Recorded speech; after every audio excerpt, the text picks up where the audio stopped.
النهاردة حبايبي هنتكلم عن درس جديد اسمه شخصيات وأحداث من العصر الروماني في مصر.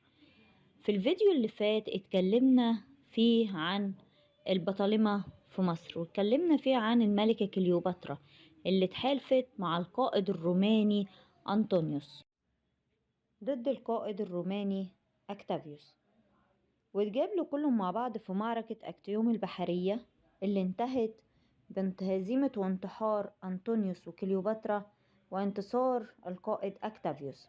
وبكده تحولت مصر من دولة بطلمية إلى دولة رومانية.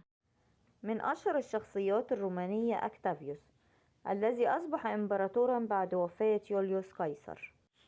من أهم أعماله احترام عقائد المصريين وتقديم القرابين للآلهة المصرية.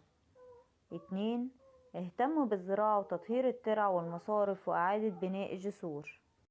دلوقتي حبايبي هنتكلم عن الملك قسطنطين الأول.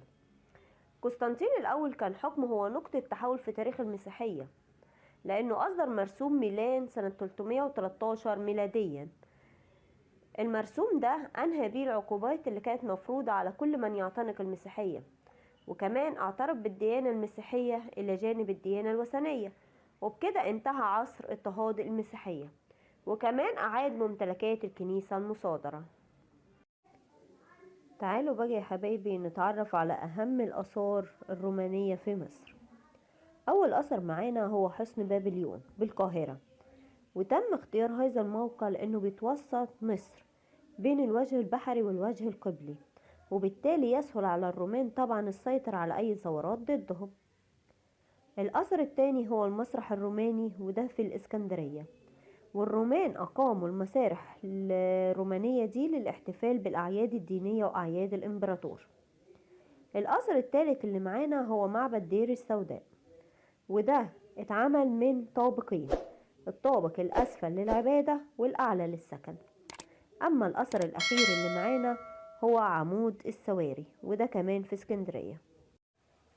تعالوا بقى دلوقتي نتعرف على أسباب انهيار الحكم الروماني في مصر.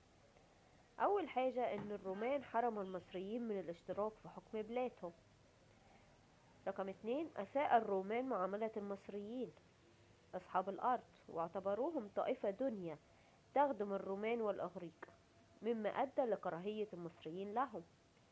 رقم 3، فرض الرومان على المصريين أنواع متعددة من الضرائب.